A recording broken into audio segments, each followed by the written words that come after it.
నమస్కారం. ఈటీవీ న్యూస్కు స్వాగతం. ముందుగా ముఖ్యాంశాలు. తెలంగాణలో రేపటి నుంచి వానాకాలం పంట రైతు భరోసా విడుదల. 9 రోజుల్లో అర్హులందరికీ నగదు జమ చేస్తామన్న తుమ్మల.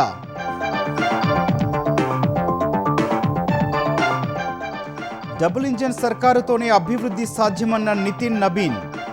తెలంగాణలో బీజేపీ అధికారానికి రావడం ఖాయమని విశ్వాసం. మనమిత్ర వాట్సాప్లో ఫిర్యాదులకు అవకాశం ఇవ్వాలన్న చంద్రబాబు. తగిన చర్యలు చేపట్టాలని అధికారులకు ఆదేశం.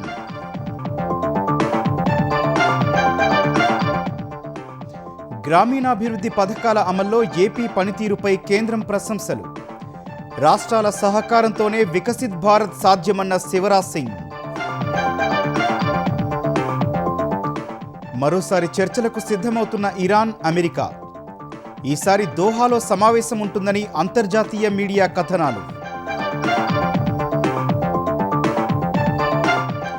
దక్షిణ లెబనాన్లో హెజ్బుల్లా భూగర్భ స్థావరాన్ని ధ్వంసం చేసిన ఇజ్రాయెల్.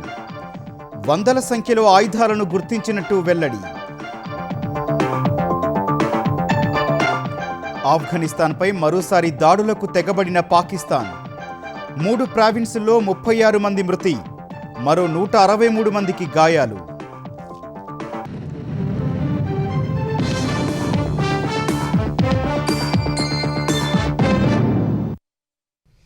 రైతు భరోసా నిధులను రేపు హైదరాబాద్ శిల్పకళా వేదికలో విడుదల చేయాలని తెలంగాణ ప్రభుత్వం నిర్ణయించింది. వర్షాల వల్ల ఖమ్మం జిల్లా మధిరలో జరగాల్సిన రైతు ఆశీర్వాద సభను ప్రభుత్వం రద్దు చేసింది. రేపు సాయంత్రం 4 గంటలకు సీఎం రేవంత్ రెడ్డి రైతు భరోసా నిధులను విడుదల చేస్తారని ప్రభుత్వం ఓ ప్రకటనలో వెల్లడించింది. రేపటి కార్యక్రమాన్ని సదస్సుగా నిర్వహించాలని సీఎం ఆదేశించినట్లు వెల్లడించింది. రేపటి నుంచి 9 రోజుల్లో రైతు భరోసా అందించాలని నిర్ణయించినట్లు స్పష్టం చేసింది. మరోవైపు ఖమ్మం జిల్లా మధిరలో సభాస్థలం ఏర్పాట్లను పరిశీలించిన మంత్రి తుమ్మల భారీ వర్షాల కారణంగా ఖమ్మం జిల్లా మధిరలో నిర్వహించాల్సిన రైతు ఆశీర్వాద సభ రద్దయిందని తెలిపారు. ఈ 9 రోజుల్లో వాతావరణం అనుకూలిస్తే ఒకరోజు మధిరలో సభ నిర్వహిస్తామని తుమ్మల వెల్లడించారు. వానాకాల పంటకు సంబంధించి రైతు భరోసా అందరి రైతులకి తొలకరి ముందుగానే వాళ్ళ విత్తనాల కోసం, ఎరువుల కోసం, పెట్టుబడి కోసం ఇవ్వాల్సినటువంటి ఈ పెట్టుబడి మొత్తాన్ని సుమారు 9,000 కోట్లు రేపు చింతకాని మండలం జగన్నాథపురం నుంచి రిలీజ్ చేయాల్సి ఉండే. నిన్న కురిసినటువంటి భారీ వర్షాల వల్ల సభా స్థలం దానికి అనుకూలంగా లేదు. ఆ విషయం ముఖ్యమంత్రి గారికి, ఆర్థిక మంత్రి గారికి తెలియజేయడం జరిగింది. ముఖ్యమంత్రి గారి ఆదేశాలు ఏంటంటే రేపు లాంచింగ్ హైదరాబాద్లో శిల్పకళా తరుణంలో లాంచ్ చేసి వాతావరణాన్ని బట్టి ఈ మధిర నియోజకవర్గంలో సమావేశాన్ని బట్టి గారి ఆలోచనలకు అనుగుణంగా ఈ 9 రోజుల్లో ఎప్పుడైనా సరే ఇక్కడ బహిరంగ సభ ఏర్పాటు చేసుకోవడానికి ఆయన గారిని అడిగి దాని ప్రకారంగా ముందుకెళ్దాము. మనం డేట్ అనౌన్స్ చేశాం కాబట్టి యాజ్ ఇట్ ఈజ్గా 9,000 కోట్లు 30వ తారీఖునే జూన్ మాసంలోనే మొదలు పెట్టేద్దాము. ఇది 9 రోజుల ప్రక్రియ కాబట్టి వాతావరణం అనుకూలిస్తే ఏదో ఒక రోజున బట్టి గారి అనుకూలమైనటువంటి తేదీకి ఇక్కడ బహిరంగ సభ జరుపుకోవడానికి ఆయన ఆలోచనకు తగ్గట్టుగా ముందుకెళ్లాలనేది ముఖ్యమంత్రి గారి కోరిక. రేపు యాజ్ ఇట్ ఈజ్గా ముఖ్యమంత్రి గారు, బట్టి గారి చేతుల మీదుగా రైతు భరోసా నిధులు విడుదల చేయబడతాయి.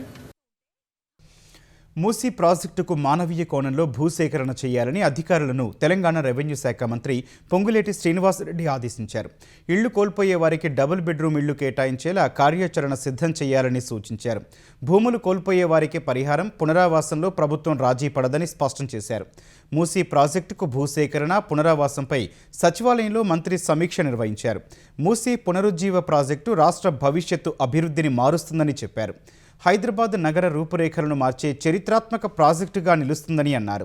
పర్యావరణ పరిరక్షణతో పాటు ప్రజల జీవన ప్రమాణాలను మెరుగుపరిచేలా ఈ ప్రాజెక్టు రూపుదిద్దుకుంటోందని శ్రీనివాసరెడ్డి వివరించారు.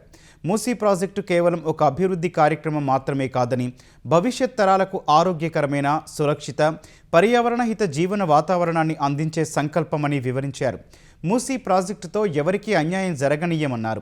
అభివృద్ధి పేరుతో పేదల జీవితాలు దెబ్బతినకుండా ప్రతి నిర్ణయాన్ని మానవీయ కోణంలోనే తీసుకుంటామన్నారు. బీఆర్ఎస్ పాలకులు 10 ఏళ్ల పాలనలో ఆర్థిక, సామాజిక దోపిడీకి పాల్పడ్డారని డిప్యూటీ సీఎం భట్టి విక్రమార్క ఆరోపించారు. బీఆర్ఎస్ దోపిడీతో తెలంగాణ విధ్వంసానికి గురైందని ఆక్షేపించారు. ఖమ్మం జిల్లా ఎరుపాలెం మండలం జమలాపురంలో పర్యటించిన ఆయన బీఆర్ఎస్ ప్రభుత్వంలో తెలంగాణ వనరులన్నీ ఒకరిద్దరి చేతుల్లోకి వెళ్లాయని విమర్శించారు. 4 కోట్ల ప్రజల సంక్షేమాన్ని పక్కనబెట్టి కేవలం నలుగురి సంక్షేమం అభివృద్ధి కోసమే నాటి బీఆర్ఎస్ నాయకులు ప్రయత్నించారని విమర్శించారు. ధనిక రాష్ట్రంగా ఉన్న తెలంగాణను బీఆర్ఎస్ ప్రభుత్వానికి అప్పగిస్తే ఆ నిధులన్నింటినీ కరిగించి మరో 8 లక్షల కోట్ల రూపాయల అప్పులను మిగిల్చారని డిప్యూటీ సీఎం ధ్వజమెత్తారు. హైదరాబాద్, సికింద్రాబాద్, సైబరాబాద్లకు దీటుగా ప్రపంచంతో పోటీ పడేలా ఒక ఫ్యూచర్ సిటీని నిర్మిస్తున్నామని తెలిపారు. మీరు ఎవరిని ఈ రాష్ట్రంలో స్వేచ్ఛగా బతకనిచ్చారు? ప్రతి ఒక్కళ్ళ టెలిఫోన్ ట్యాప్ చేస్తారు. భార్యాభర్తలు మాట్లాడుకుంటుంటే వాళ్ళది మీరు వింటారు, అధికారులు మాట్లాడుకుంటుంటే వాళ్ళది వింటారు, రాజకీయ నాయకులు మాట్లాడుకుంటుంటే వాళ్ళది వింటారు, వ్యాపారస్తులు మాట్లాడుతూ ఉంటే వాళ్ళది వింటారు, సినిమా ఇండస్ట్రీలో ఉన్నటువంటి వాళ్ళు మాట్లాడుకుంటుంటే వాళ్ళది వింటారు. అంతిమంగా ఈ రాష్ట్రంలో ఎవడు ఏం మాట్లాడదామన్నా భయంగా బతికే పరిస్థితి తీసుకొని వస్తుంది. స్వేచ్ఛ, స్వాతంత్రం అనే దానికి అర్థమే లేకుండా చేస్తుంది. స్వేచ్ఛను దోపిడీ చేసి, స్వతంత్రాన్ని దోపిడీ చేసి, ఆర్థిక సమూలంగా అరాచకం సృష్టించి దోపిడీ చేసి, సామాజిక న్యాయం లేకుండా దాన్ని దోపిడీ చేసి, ప్రజాస్వామ్యాన్ని పూర్తి అవహేళన చేసి, అర్థం లేకుండా చేసినటువంటి మిమ్మల్ని ఇంకా గ్రామాల్లో తిరగలేకపోతాం. తెలంగాణలో డబుల్ ఇంజిన్ సర్కారుతోనే అభివృద్ధి సాధ్యమని బీజేపీ జాతీయ అధ్యక్షుడు నితిన్ నబీన్ చెప్పారు. తెలంగాణలో బీజేపీ అధికారంలోకి వస్తుందని సంపూర్ణ విశ్వాసం వ్యక్తం చేశారు. బీజేపీ యువ మోర్చా ఆధ్వర్యంలో మేడ్చల్ జిల్లా ఘట్కేసర్ వీబీఐటీ క్యాంపస్లో నిర్వహించిన వికసిత్ భారత్ స్టూడెంట్స్ కాంక్లేవ్కు నితిన్ నబీన్ హాజరయ్యారు. విద్యార్థులు అడిగిన పలు ప్రశ్నలకు ఆయన సమాధానం చెప్పారు. ఈ సమావేశంలో 2047 వికసిత్ భారత్ లక్ష్యం, 12 ఏళ్ల మోదీ పాలనపై చర్చించారు.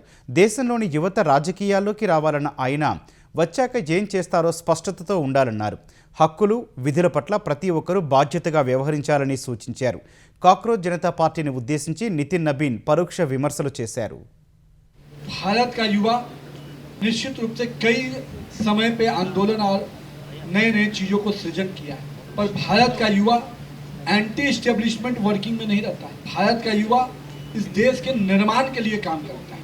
देश में जो 2.25 लाख युवा है जो स्टार्टअप के माध्यम से इस देश का भी और अपना भी भविष्य बना रहा है, वो असली जेनजी है जो इस देश के संविधान पे सवाल उठाए, जो इस देश की आत्मा, यहाँ का जो संस्कृति है, यहाँ की जो सभ्यता है, उस पे जो सवाल उठाए, वो भारत का जेनजी हो ही नहीं सकता.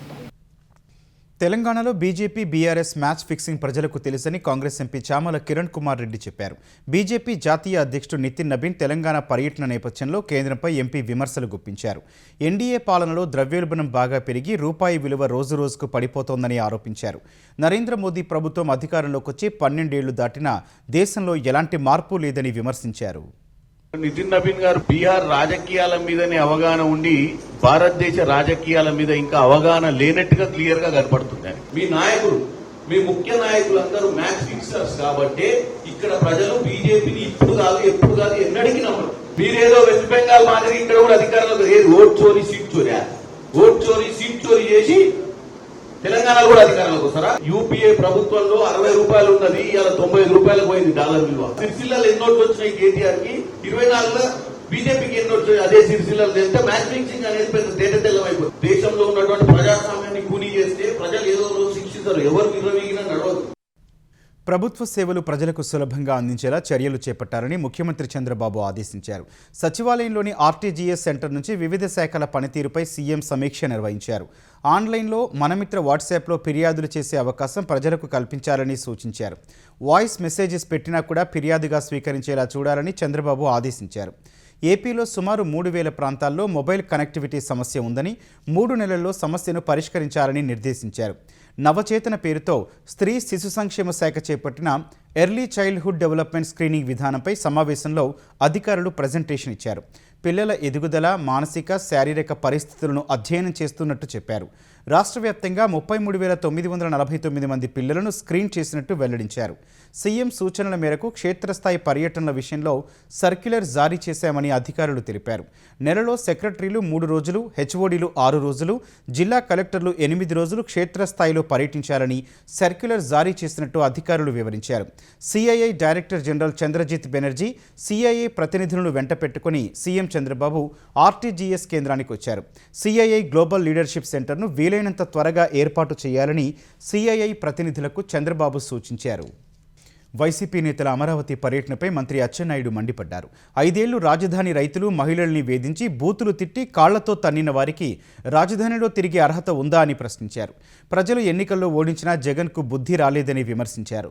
అమరావతిని పార్లమెంట్లో వ్యతిరేకించి ఇప్పుడు రాజధానిలో ఎలా పర్యటిస్తారని మంత్రి నిలదీశారు. పార్లమెంట్లో లోక్సభలో విభిన్న అభిప్రాయాలు ఉన్నటువంటి అన్ని రాజకీయ పార్టీలు అమరావతి రాజధాని అని చెప్పి ముక్త కంఠంతో మద్దతు తెలిపి చట్టాన్ని చేసిన తర్వాత దుర్మార్గమైనటువంటి ఒక్క గొడ్డల పార్టీ సపోర్ట్ చేయలేదు. మావిగానని చెప్పి ఇప్పటికీ మాట్లాడుతున్నటువంటి నువ్వు అమరావతిలో అడుగుపెట్టే హక్కు నీకెక్కడుంది? సహనం ఓపిక కోల్పోతే ఏమొస్తుంది? ఆవేశం వస్తుంది. అదే జరిగింది. ఇంటిలో నుంచి నువ్వు ఎంత ధైర్యంగా బయటకు వస్తున్నావంటే ఇది స్వేచ్ఛాయుత ప్రభుత్వం, ఇది మంచి ప్రభుత్వం కాబట్టి నువ్వు బయటకు వస్తున్నావు. 5 సంవత్సరాలు ఏ పార్టీ నాయకుడైనా ఏ రైతైనా ఇంట్లో నుంచి గడప దాటి బయటకు వచ్చే పరిస్థితి ఉండేదా? నువ్వు పాకిస్తానా, ఇది ఇతర రాష్ట్రమా, ఇతర దేశం అని శ్రీరంగ నీతులు మాట్లాడితే నమ్మేవాడెవడు? చెన్నైలోని Singapore consulate general Edgar Pang Teh చియాంగ్తో ఆంధ్రప్రదేశ్ ఐటీ శాఖ మంత్రి నారా లోకేష్ మర్యాదపూర్వకంగా సమావేశమయ్యారు. ఉండవల్లి నివాసంలో జరిగిన ఈ భేటీలో సింగపూర్తో ఏపీ భాగస్వామ్యం బలోపేతంపై ఇరువురు చర్చించారు. ఏపీలో అమలు చేస్తున్న స్పీడ్ ఆఫ్ డూయింగ్ బిజినెస్ పెట్టుబడులకు గల అవకాశాలను మంత్రి వివరించారు. ప్రజాప్రభుత్వంలో పెట్టుబడుల గ్రౌండింగ్పై దృష్టి సారించామని మంత్రి తెలిపారు. 750 పరిశ్రమలు వివిధ దశల్లో ఉన్నాయని, ప్రతి 15 రోజులకొకసారి ఆయా ప్రాజెక్టుల పురోగతిపై సమీక్షిస్తున్నామని చెప్పారు. గూగుల్, ఆర్సెలార్ మిత్తల్ వంటి కంపెనీలు ఏపీకి వచ్చాయని వెల్లడించారు. సింగపూర్తో బలమైన భాగస్వామ్యాన్ని కోరుకుంటున్నామని చెప్పారు. ఇటీవల సింగపూర్ అధ్యయన యాత్రకు ఏపీ ఉపాధ్యాయుల బృందం వెళ్లిన విషయాన్ని లోకేష్ గుర్తు చేశారు. పెట్టుబడుల ఆకర్షణలో ఏపీ ముందంజలో ఉందని ఎడ్గర్ పాంగ్ తే చియాంగ్ ప్రశంసించారు. ఏపీతో భాగస్వామ్యం బలోపేతానికి కృషి చేస్తానని ఆయన చెప్పారు. వైసీపీ జిల్లా కార్యాలయం తమ స్థలంలో నిర్మించడంపై కలెక్టర్కు ఫిర్యాదు చేసి ఏడాది దాటినా చర్యలు లేవని గోవా గవర్నర్ అశోక్ గజపతిరాజు తీవ్ర అసంతృప్తి వ్యక్తం చేశారు. తమ వినతిని చెత్తబుట్టలో పడేశారా అని అసహనం వ్యక్తం చేశారు. విజయనగరంలో మాట్లాడిన ఆయన చట్టాన్ని చుట్టంగా మార్చాలని చూస్తే కుదరదన్నారు. వైసీపీ హయాంలో తమ స్థలాన్ని ప్రభుత్వ స్థలంగా మార్చారని తెలిపారు. అనుమతులు రాకుండానే పార్టీ కార్యాలయం నిర్మించారని వెల్లడించారు. చట్టాలను తుంగలో తొక్కి కార్యాలయాన్ని ఎలా నిర్మిస్తారని ప్రశ్నించారు. గవర్నర్గా బాధ్యతలు చేపట్టకముందే పార్టీకి రాజీనామా చేశారని గుర్తు చేసిన అశోక్ గజపతిరాజు కుటుంబానికి రాజీనామా చేయమంటే ఎలా అని నిలదీశారు. చట్టాలను, రాజ్యాంగాన్ని గౌరవించాలని కోరారు. Survey number town survey number 569 ఇప్పుడు ఒక ప్రభుత్వము ఒక పార్టీకి ఇచ్చారు. I'm not questioning that policy. Even the Supreme Court has given certain orders. కలెక్టర్స్కి రీజనబుల్ టైము వారు తీసుకుని నిర్ణయాలకు రావాలి. మాకు 1 సంవత్సరం చిల్లర అయింది వారికి కాగితం పెట్టి, 4 నెలలు దాటేసింది వారికి రిమైండర్ ఇచ్చి. మీరు ఒక నిర్ణయంకి వస్తే మీ నిర్ణయం మాకు నచ్చలేదనుకో, వీ హ్యావ్ ఆల్టర్నేటివ్స్. మాలాంటి మనుషులు ఇంకా లా, ఆర్డర్, కాన్స్టిట్యూషన్ ఇవన్నిటిపై నమ్మకం ఉన్న వాళ్ళని దయచేసి మా నమ్మకాన్ని, మా ఓపికని కూడా పరీక్ష పెట్టడం మంచిది కాదు అని నా భావన. గ్రామీణాభివృద్ధికి ఉద్దేశించిన పథకాల అమలు సహా పలు అంశాల్లో ఆంధ్రప్రదేశ్ పనితీరుపై కేంద్ర వ్యవసాయ మంత్రి శివరాజ్ సింగ్ చౌహాన్ ప్రశంసలు కురిపించారు. వికసిత్ భారత్ గ్రామీణ యోజనకు నోటిఫికేషన్ పూర్తి చేసిన రాష్ట్రాల్లో ఏపీ ముందంజలో ఉందన్నారు. బడ్జెట్ కేటాయింపులు, బడ్జెట్ హెడ్ సృష్టిని ఆంధ్రప్రదేశ్ విజయవంతంగా పూర్తి చేసిందన్నారు. జూలై 2న తిరుపతి నుంచి వికసిత్ భారత్ గ్రామీణ యోజన జాతీయ ప్రారంభోత్సవం చేయబోతున్నట్టు శివరాజ్ సింగ్ చౌహాన్ తెలిపారు. పీఎం గ్రామ సడక్ యోజన పనుల్లో నాణ్యతకు సంబంధించి ఆంధ్రప్రదేశ్ దేశంలోని అత్యుత్తమ స్థానంలో నిలిచిందన్నారు. ఈ పథకంలో ఆమోదం పొందిన కొన్ని రహదారి పనులను త్వరగా కాంట్రాక్టులకు ఇవ్వాలని సూచించారు. కుటుంబ జీవనోపాధి రుణ ప్రణాళిక రూపొందించి వ్యక్తిగత రుణాల అమల్లో కూడా ఏపీ ముందున్నట్టు తెలిపారు. గ్రామీణాభివృద్ధిలో రాష్ట్రాల సమన్వయంతోనే వికసిత్ భారత్ లక్ష్యం సాకారం అవుతుందని కేంద్ర మంత్రి వివరించారు. దేశానికి అన్నం పెడుతున్న అన్నదాతలకు ముఖ్యమంత్రి చంద్రబాబు, డిప్యూటీ సీఎం పవన్ కళ్యాణ్ ఏరువాక పున్నమి శుభాకాంక్షలు తెలిపారు. జ్యేష్ఠ శుద్ధ పౌర్ణమి నాడు రైతన్నలు భూమిని, పశు సంపదను పూజించి ప్రకృతితో అనుసంధానమయ్యే కార్యక్రమమే ఏరువాక అని తెలిపారు. పాడి పంటలతో రైతన్నల ఇళ్లలో వెలుగులు నిండాలని సీఎం, డిప్యూటీ సీఎం ఆకాంక్షించారు. ప్రకృతిని పూజించే గడ్డపై పుట్టినందున ఆ సంప్రదాయాలు పాటిద్దామని పిలుపునిచ్చారు. ప్రకృతి సాగుతో పంటలు పండించి మన భూమిని, మన ఆరోగ్యాన్ని విషతుల్యం కాకుండా కాపాడుకుందామని సూచించారు.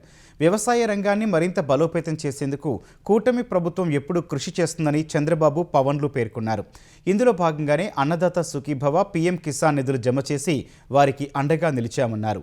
ఎల్ నినో అంతర్జాతీయ పరిస్థితుల కారణంగా తలెత్తే సవాళ్లను రైతన్నలు అధిగమించాలని సూచించారు. త్వరలో ప్రారంభం కానున్న వీబీజీ, రామ్జీ పనుల్లో రైతుకి మేలు చేసే విధంగా ప్రణాళికలు రూపొందిస్తున్నట్టు పవన్ తెలిపారు.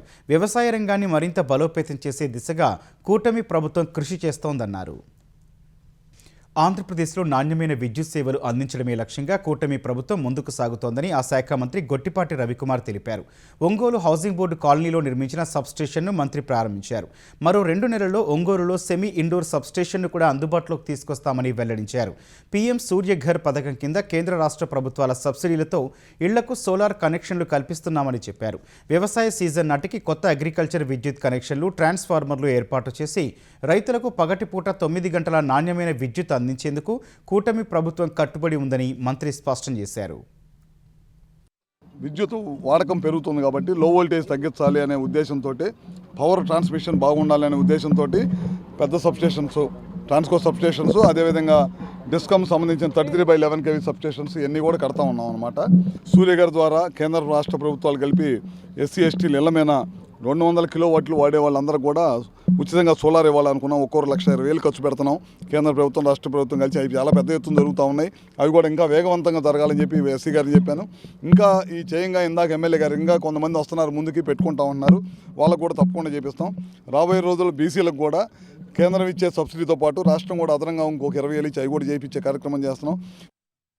మట్టిని నమ్ముకున్న రైతన్నకు కొన్నంత భరోసా ఇవ్వడానికే తెలంగాణలోని కాంగ్రెస్ ప్రభుత్వం నడుం బిగించినట్టు వ్యవసాయ శాఖ మంత్రి తుమ్మల నాగేశ్వరరావు చెప్పారు. తెలంగాణ రైతులకు ఏరువాక పున్నమి శుభాకాంక్షలు తెలిపిన తుమ్మల రైతులకు మాట ఇచ్చినట్టే ఒకేసారి 2 లక్షల రూపాయల వరకు పంట రుణాలు మాఫీ చేసినట్టు తెలిపారు. రైతు భరోసా సాయాన్ని ఎకరానికి 6,000 రూపాయలకు పెంచినట్టు గుర్తు చేశారు. అటు ఈ ఏడాది ఎల్ నినో ప్రభావం ఉన్నందున మంచి ఆరుతడి పంటలు వేసి అధిక దిగుబడులు సాధించారని మరో మంత్రి పొన్నం ప్రభాకర్ సూచించారు. సిద్దిపేట జిల్లా కోహెడ మండలం కూరెళ్లలో ఏరువాక పౌర్ణమి కార్యక్రమంలో పాల్గొన్న మంత్రి స్వయంగా నాగలితో దుక్కి దున్ని విత్తనాలు చల్లారు. దేశానికే వెన్నెముక అయిన రైతులకు ప్రభుత్వం పూర్తిగా అండగా ఉంటుందని మంత్రి పొన్నం తెలిపారు. రైతులందరికీ కూడా విజ్ఞప్తి చేస్తా ఉన్నా, ఈ సంవత్సరం మంచి ఆరుతడి పంటలు, ఎందుకంటే ఎలినో ఉంది, ఆరుతడి పంటలు వేసుకొని అధికంగా దిగుబడి సాధించుకొని ఆర్థికంగా బాగుండాలని కోరుకుంటా ఉన్నాం. తెలంగాణ రైతులందరికీ కూడా తెలంగాణ ప్రభుత్వ పక్షాన శుభాకాంక్షలు. ఈ దేశానికి వెన్నెముకైన రైతులకు పూర్తిగా అండగా ఉంటామనేటువంటి మాట కూడా సందర్భంగా తెలియదు. బీఆర్ఎస్ హయాంలో సింగరేణిని నాశనం చేశారని తెలంగాణ కార్మిక శాఖ మంత్రి వివేక్ వెంకటస్వామి మండిపడ్డారు. మంచిర్యాల జిల్లా మందమరిలో పర్యటించిన వివేక్ తొలుత జర్మన్ భాష శిక్షణ కేంద్రంలో విద్యార్థులతో ముచ్చటించారు. తర్వాత సర్ కార్యక్రమంలో భాగంగా బీఏలతో మాట్లాడి వివరాలు తెలుసుకుని సూచనలు చేశారు. మంచిర్యాల జిల్లా రామకృష్ణాపూర్లో బుధవారం సింగరేణి పరిరక్షణ పేరుతో నిర్వహించనున్న సభకు హరీష్ రావు రానున్న నేపథ్యంలో వివేక్ విమర్శలు చేశారు. బీఆర్ఎస్ హయాంలో సింగరేణి కార్మికులకు ఇచ్చిన హామీలు ఎందుకు నెరవేర్చలేదని ప్రశ్నించారు. టీఆర్ఎస్ టైంలో ఏమైంది సింగరేణి సంస్థకు? కొత్త గనులు రావాలంటే టీఆర్ఎస్ వాళ్ళు అడ్డుకున్నారు. ఆ రోజులలో మీ హయాంలో ఎందుకు కొత్త గనులు రాలేదు? అసలు వాళ్ళకి హక్కు లేదు ఇక్కడికి వచ్చి సింగరేణి పైన చేసేది. వాళ్ళు నాశనం చేసింది సింగరేణి సంస్థను టీఆర్ఎస్ హయాంలోనే. కేసీఆర్ గారు అప్పుడు ఆ రోజులలో వచ్చి మన మంచిర్యాలలో నస్పూర్లో మాటిచ్చినాడు, సింగరేణి కార్మికులకు సొంతింటి కల మీకు ఇల్లు కట్టుకోనికి ఇస్తాను, ఎయిర్ కండిషనర్స్ ఇస్తాను, మారు పేర్లు మార్చేస్తానని చెప్పి ఒక్క మాట కూడా నెరవేర్చలేదు. ఈరోజు వాళ్ళు ఎందుకు వస్తున్నారు ధర్నాకి? వాళ్ళే ఆలోచించుకోవాలి. ప్రజలు సైబర్ నేరాల బారిన పడకుండా అనేక చర్యలు తీసుకుంటున్నామని ఆంధ్రప్రదేశ్ హోంశాఖ మంత్రి వంగలపూడి అనిత తెలిపారు. విశాఖ పోలీస్ కమిషనరేట్లో సైబర్ క్రైమ్స్ రికవరీ మేళాకు హాజరైన హోంమంత్రి సైబర్ క్రైమ్ బాధితులకు రికవరీ చేసిన చెక్కులు అందించారు. 310 మందికి సుమారు 6 కోట్లు రికవరీ చేసి అందించామని ఆమె చెప్పారు. ఫోన్ ద్వారా మహిళల ఫోటోలు మార్ఫింగ్ చేసి నేరాలకు పాల్పడుతున్నారని వివరించిన హోంమంత్రి ఇలాంటి వాటి పట్ల జాగ్రత్తగా ఉండాలని సూచించారు. నేరం జరిగిన వెంటనే గోల్డెన్ అవర్లో ఫిర్యాదు చేస్తే పోయిన డబ్బును రికవరీ చేయడం సాధ్యపడుతుందని అనిత వెల్లడించారు. కంప్లీట్గా ప్రతి జిల్లాలోని కూడా ఒక సైబర్ సెల్ ఉండాలి, సైబర్ పోలీస్ స్టేషన్ ఉండాలి. ఈరోజు సైబర్ క్రైమ్కి సంబంధించి ఒక ఇంటిగ్రేటెడ్ ల్యాబ్ కూడా ఉండాలి. అందులో మనకి టెక్నికల్ సర్వీసెస్ వాళ్ళు, పోలీస్ డిపార్ట్మెంటు, బ్యాంకర్స్, అదేవిధంగా టెలికాం సర్వీస్ వాళ్ళు, వీళ్ళందరినీ కూడా అక్కడ ఒక దగ్గర ఇంటిగ్రేట్ చేసి 24/7 వర్క్ చేసే విధంగా ఇప్పుడు మనం పెట్టబోతున్నాం. ఓవరాల్గా ఫర్దర్గా కూడా సైబర్ క్రైమ్ బారిన ఎవరు పడకూడదు. వాళ్ళ ఇంట్లో కూర్చుంటారు, ఎవరో ఏదో గేమ్ అంటారు, అమౌంట్ అంటారు.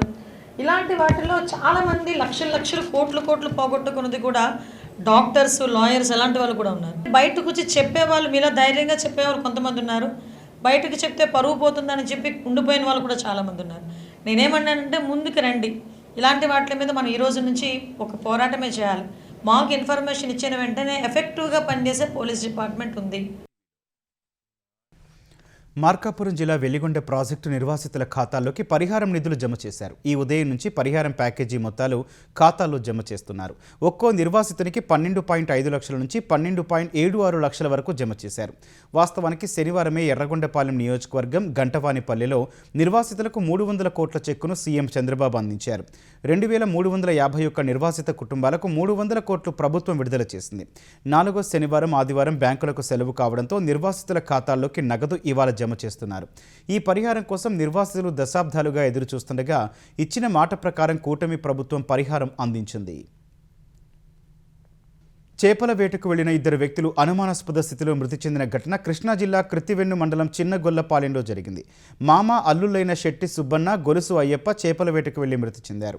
వీరిద్దరి మృతదేహాలు కొత్త కాలువ ఏటిమొగ వద్ద బైకుకు తాడుతో కట్టిన స్థితిలో పోలీసులకు లభ్యమయ్యాయి. శనివారం రాత్రి సుమారు 8 గంటల సమయంలో చేపల వేటకు వెళ్తున్నామని సుబ్బన్న, అయ్యప్ప ఇంటి నుంచి బయలుదేరారు. మరుసటి రోజు ఉదయమైనా తిరిగి రాలేదు. దీంతో సుబ్బన్న కుమారుడు ఏడుకొండలు వేటకు వెళ్లిన ప్రదేశానికి వెళ్లి చూశారు. అక్కడ వేటాడి తెచ్చిన చేపలు చెల్లాచెదురుగా పడి ఉండగా కొంత దూరంలో రక్తపు మరకలు, ఫోన్ కనిపించాయి. ఆదివారం రాత్రి కృత్తివెన్ను పోలీస్ స్టేషన్లో ఫిర్యాదు చేశారు. పోలీసులు గాలింపు చేపట్టగా ఇవాళ కొత్త కాలువ ఏటిమొగ పాయల వద్ద 2 మృతదేహాలను గుర్తించారు. ఘటనపై పోలీసులు దర్యాప్తు చేపట్టారు. పాఠశాలలో మరమ్మతులు చేసిన పనులకు బిల్లులు చెల్లించాలని కోరుతూ ఖమ్మంలో ఒక గుత్తేదారు పాఠశాలకు తాళం వేశాడు.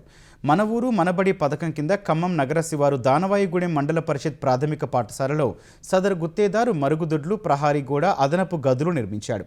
అందుకు 13 లక్షల రూపాయల బిల్లు అయిందని చెబుతున్నాడు. 5 ఏళ్లు గడిచినా బిల్లులు మంజూరు కాలేదని, బయట అప్పు తెచ్చానని వాపోయాడు. ఇవాళ ఉదయం పాఠశాలకు తాళం వేసి పెట్రోల్ బాటిల్ పక్కన పెట్టుకుని కుటుంబ సభ్యులతో కలిసి ఆందోళన నిర్వహించాడు. అర్బన్ మండల విద్యాశాఖ అధికారి శైలజ, పోలీసులు అక్కడికి చేరుకొని గుత్తేదారుకు నచ్చజెప్పారు. బిల్లులు త్వరలో చెల్లిస్తామన్నారు. తర్వాత పాఠశాల గేటు తాళం తీసి విద్యార్థులను లోపలికి పంపారు. అప్పటి వరకు విద్యార్థులు, ఉపాధ్యాయులు బయటే నిరీక్షించాల్సి వచ్చింది. పశ్చిమాసియాలో మరోసారి కమ్ముకున్న యుద్ధ మేఘాలు తొలగిపోయే సూచనలు కనిపిస్తున్నాయి. పరస్పరం దాడులను నిలిపివేసేందుకు అమెరికా, ఇరాన్ ఓ అంగీకారానికి వచ్చినట్టు తెలుస్తోంది. 2-3 రోజులు తీవ్రస్థాయికి చేరిన సైనిక ఉద్రిక్తతలతో శాంతి ఒప్పందంపై నీలి నీడలు కమ్ముకున్న వేళ ఖతార్లో చర్చలు జరిపేందుకు ఇరు దేశాలు సిద్ధమయ్యాయి. హార్ము జలసంధిపై సాంకేతిక చర్చలు కొనసాగుతున్న తరుణంలో సైనిక దాడులు నిలిపివేసేందుకు వాషింగ్టన్, టెహ్రాన్ అంగీకరించినట్లు అంతర్జాతీయ మీడియాలో కథనాలు వెలువడ్డాయి. 4 నెలలు కొనసాగిన ఘర్షణకు ముగింపు పలుకుతూ ఇటీవల అమెరికా, ఇరాన్లో మధ్యంతర ఒప్పందం చేసుకున్న 10 రోజులకే హార్ముజ్ అంశంపై ఇరు దేశాలు పరస్పరం దాడులు చేసుకున్నాయి. ఈ దాడుల కారణంగా శాంతి ఒప్పందం అమలుపై సందేహాలు నెలకొన్న వేళ ఇరు దేశాలు దోహాలో చర్చలకు అంగీకరించినట్టు తెలిసింది. ఈ చర్చల ఎజెండాను హార్ముజ్ జలసంధి వివాద పరిష్కారానికే పరిమితం చేసినట్టు ఈ కథనాలు తెలిపాయి. అయితే ఈ చర్చలపై శ్వేతసౌధం ఇప్పటి వరకు ఎలాంటి ప్రకటన చేయలేదు. దక్షిణ లెబనాన్లో హెజ్బుల్లా భూగర్భ స్థావరాన్ని ఇజ్రాయిల్ సైన్యం ధ్వంసం చేసింది. ఈ సొరంగ మార్గం 200 మీటర్లకు పైనే పొడవు, 25 మీటర్లకు పైగా లోతు ఉందని తెలిపింది. ఈ మేరకు సామాజిక మాధ్యమం ఎక్స్లో ఐడిఎఫ్ ఒక పోస్టు పెట్టింది. ఇది దక్షిణ లెబనాన్లోని భద్రతా ప్రాంతం పరిధిలో ఉన్నట్లు పేర్కొంది. ఇరాన్ అందించిన సాంకేతికత, నైపుణ్యాన్ని ఉపయోగించి ఈ భూగర్భ సొరంగాన్ని నిర్మించినట్లు ఐడిఎఫ్ తెలిపింది. దాని లోపల వందలాది ఆయుధాలు, ఇజ్రాయిల్పైకి గురిపెట్టి ఉన్న 4 ప్రయోగ కేంద్రాలను గుర్తించారు. దక్షిణ లెబనాన్లోని డీర్ సిరియన్ ప్రాంతంలోని ఒక భవనంలో గత రాత్రి జరిగిన ఎన్కౌంటర్లో కెప్టెన్ డేవిడ్ హజుట్ మృతికి కారణమైన హెజ్బొల్లా ఫైటర్ను మట్టుబెట్టినట్లు ఐడిఎఫ్ తెలిపింది. హెజ్బొల్లాకు చెందిన భూగర్భ స్థావరాన్ని ఐడిఎఫ్ ధ్వంసం చేసినట్లు ఇజ్రాయిల్ ప్రధాని బెంజమిన్ నెతన్యాహు, రక్షణ మంత్రి ఇజ్రాయిల్ కాట్జ్ వేర్వేరు ప్రకటనలో తెలిపారు. ఆఫ్ఘనిస్తాన్పై మరోసారి పాకిస్తాన్ దాడులకు తెగబడింది. తూర్పు ప్రాంతంలోని 3 ప్రావిన్స్లో జరిపిన దాడుల్లో 36 మంది పౌరులు మృతి చెందారు. 163 మంది గాయపడినట్లు తాలిబాన్ ప్రభుత్వం ప్రకటించింది. మరోవైపు నిఘా వర్గాల సమాచారం మేరకు పాకిస్తాన్, ఆఫ్ఘనిస్తాన్ సరిహద్దులో నిర్వహించిన ఆపరేషన్లో 29 మంది ఉగ్రవాదులు హతమైనట్టు పాక్ ప్రభుత్వం వెల్లడించింది.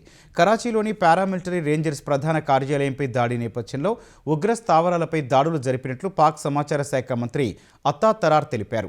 ఖైబర్ పఖ్తుంఖ్వా, బలూచిస్తాన్ ప్రజలు కరాచీ కరాచీలోని పాకిస్తాన్ రేంజర్స్ క్యాంపును లక్ష్యంగా చేసుకుని ఇటీవల జరిగిన ఉగ్రదాడులకు ప్రతిస్పందనగా ఈ ఆపరేషన్ నిర్వహించినట్లు చెప్పారు. పాక్ ఆఫ్ఘన్ సరిహద్దు వెంట గ్రౌండ్ ఆపరేషన్ నిర్వహించడం సహా జమాత్ ఉల్ అహ్రార్, ఫిత్నా అల్ ఖవారిజ్ ఉగ్ర స్థావరాలపై దాడులు జరిపినట్లు పాక్ మంత్రి అత్తా తరార్ చెప్పారు. అమెరికాలోని కొలరాడో, ఉటా సరిహద్దులో చెలరేగిన కార్చిచ్చుల బారిన పడి 3 అగ్నిమాపక సిబ్బంది మృతి చెందారు. మరో 2 గాయపడినట్టు అధికారులు తెలిపారు. సుమారు 114 చదరపు కిలోమీటర్ల విస్తీర్ణంలో అటవీ ప్రాంతం కాలి బూడిదైంది. బలమైన గాలులకు వేగంగా విస్తరిస్తున్న మంటల నుంచి దట్టమైన బూడిద రంగు పొగలు లేస్తున్నాయి. సమీప ప్రాంతాల ప్రజలు సురక్షిత ప్రాంతాలకు వెళ్లాలని అధికారులు సూచించారు. తీవ్రమైన ఎండలకు గాలుల తీవ్రత తోడై ఉటా, అరిజోనా తదితర ప్రాంతాల్లో కార్చిచ్చులు చెలరేగుతున్నాయి. నైరుతి ఉటాలోని అతిపెద్ద కార్చిచ్చు వేగంగా విస్తరిస్తోంది. మంటలు వ్యాపించడానికి కారణమైన చెట్లు, పొదలను అధికారులు తొలగిస్తున్నారు. ఎత్తైన కొండలు, ఏటవాలు ప్రాంతాలు కావడంతో మంటలు ఆర్పడం అగ్నిమాపక సిబ్బందికి కష్టంగా మారినట్టు తెలిపారు. ఉటా, కొలరాడాలో అత్యవసర పరిస్థితి విధించారు. అమెరికా జాతీయ సెలవు దినమైన జూలై 4 వరకు బాణాసంచా కాల్పులపై నిషేధం విధించారు. కాలిఫోర్నియా నుంచి అరిజోనా, న్యూ మెక్సికో వరకు పశ్చిమ ప్రాంతమంతా రెడ్ ఫ్లాగ్ హెచ్చరికలు జారీ చేశారు. అయోధ్య కానుకల నిధుల దుర్వినియోగంపై సీబీఐ దర్యాప్తునకు ఆదేశించాలని కోరుతూ దాఖలైన పిటిషన్పై అత్యవసర విచారణ చేపట్టేందుకు సుప్రీంకోర్టు నిరాకరించింది. ఈ వ్యాజ్యంపై అత్యవసర విచారణ చేపట్టాలని పిటిషనర్ తరపు లాయర్ ప్రస్తావించగా కోర్టు కీలక వ్యాఖ్యలు చేసింది. వేసవి సెలవుల తర్వాత విచారిస్తే ఆకాశం ఏమీ విరిగి పడదని వ్యాఖ్యానించింది. రామాలయం కానుకల దుర్వినియోగంపై ఆరోపణలపై సీబీఐ ఇతర ఏజెన్సీలతో సుప్రీంకోర్టు పర్యవేక్షణలో దర్యాప్తు జరిపించాలని 2 న్యాయవాదులు పిటిషన్ వేశారు. ఉత్తరప్రదేశ్ పోలీసుల దర్యాప్తుపై తమకు నమ్మకం లేదన్నారు. అందువల్ల తక్షణమే విచారణ జరపాలన్న పిటిషనర్ల విజ్ఞప్తిని justice MM Sundaresh, justice Sheel నాగులతో కూడిన ధర్మాసనం తిరస్కరించింది. ఈ పిటిషన్పై జూలై 12, 17 తేదీల మధ్య విచారణ చేపడతామని పేర్కొంది.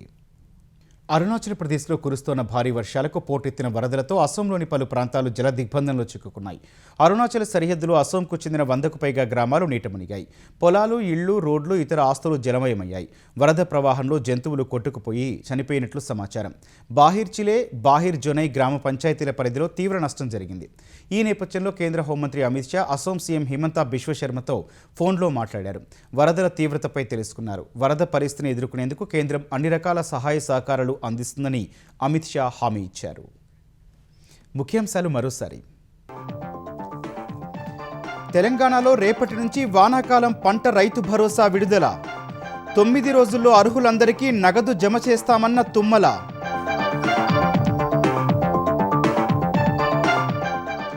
డబుల్ ఇంజన్ సర్కారుతోనే అభివృద్ధి సాధ్యమన్న నితిన్ నబీన్.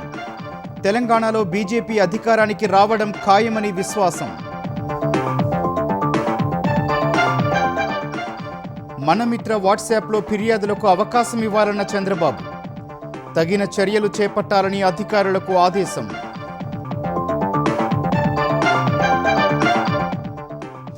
గ్రామీణాభివృద్ధి పథకాల అమల్లో ఏపీ పనితీరుపై కేంద్రం ప్రశంసలు.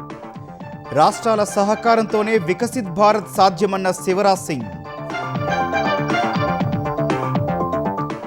మరోసారి చర్చలకు సిద్ధమవుతున్న ఇరాన్, అమెరికా. ఈసారి దోహాలో సమావేశం ఉంటుందని అంతర్జాతీయ మీడియా కథనాలు. దక్షిణ లెబనాన్లో హెజ్బుల్లా భూగర్భ స్థావరాన్ని ధ్వంసం చేసిన ఇజ్రాయెల్. వందల సంఖ్యలో ఆయుధాలను గుర్తించినట్టు వెల్లడి. ఆఫ్ఘనిస్తాన్పై మరోసారి దాడులకు తెగబడిన పాకిస్తాన్. 3 ప్రావిన్సుల్లో 36 మంది మృతి, మరో 163 మందికి గాయాలు.